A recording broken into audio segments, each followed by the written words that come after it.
Hi, I'm Reece Gadsby, Glenigan's Economic Analyst, and welcome to the next edition of the Glenigan Construction Review video series. And this one's for May 2021, and this is going to report on construction activity during the 3 months to April 2021.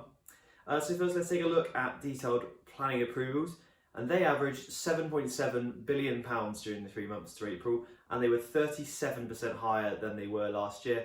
Obviously, it's worth remembering that by April last year, the industry was reeling from the COVID-19 pandemic, and councils were also largely coming to terms with home working.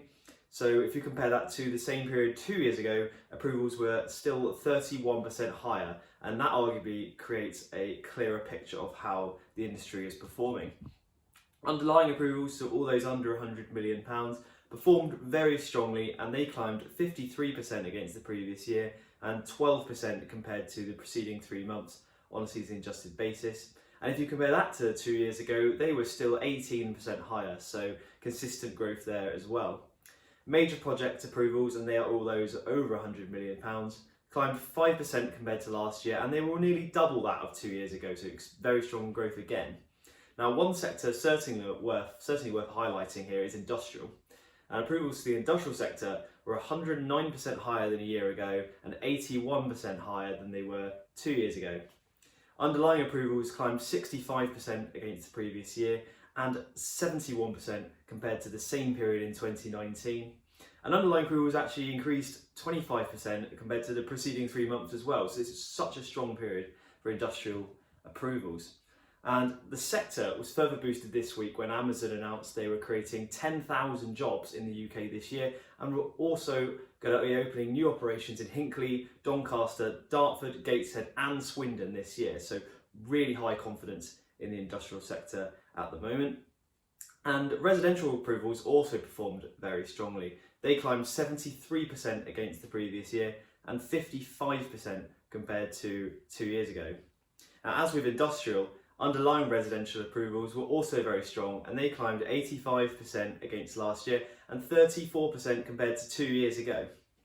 So again, a very good performance from the residential sector in terms of approvals.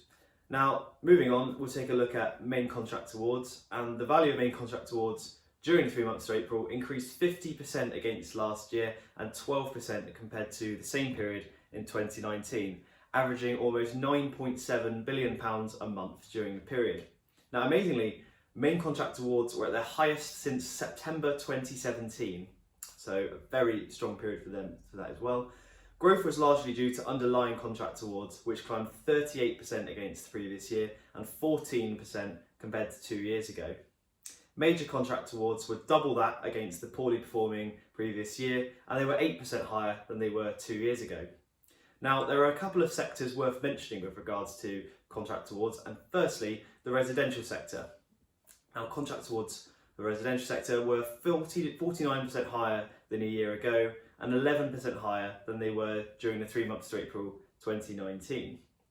Underlying residential contract awards climbed 39% against the previous year and were also 14% higher than they were 2 years ago.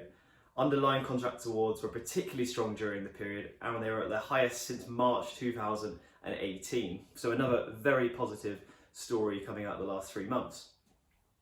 Office contract awards were very strong, and they increased 164% against last year and 61% compared to 2 years ago.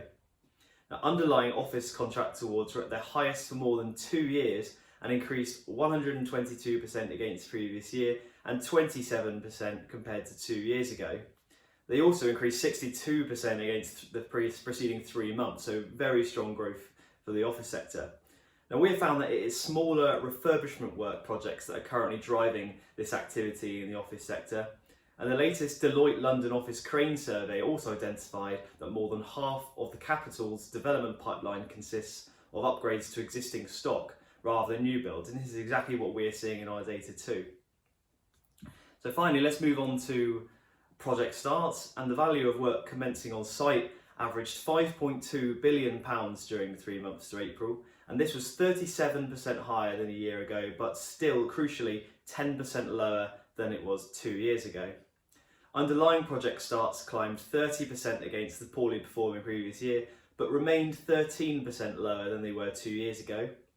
Major project starts were 69% higher than they were last year, and they were just slightly down on 2 years ago. They were 2% lower. And much of the growth for major project starts against last year was due to work starting on site on the £1.3 billion HS2 Chiltern and Cold Valley scheme, which comprises of a 10-mile tunnel and the UK's longest railway bridge. But for project starts, it's actually industrial that was the standout performer. The industrial work commencing on site was 54% higher than last year and 26% higher than it was 2 years ago. Growth was purely due to underlying starts, which climbed 85% against last year and 68% compared to the preceding 3 months, to stand 16% higher than 2 years ago. Now, underlying industrial starts were at their highest level since October 2015. So that's another positive story for the industrial sector, and this will only continue to grow with the very strong development pipeline that we are seeing for the sector. But that's it from me. To learn more about construction performance for your sectors and your regions, please download the latest construction review for free using the link in the description box below. But thank you for watching, and we'll see you again in June when we'll look at activity during the 3 months to May.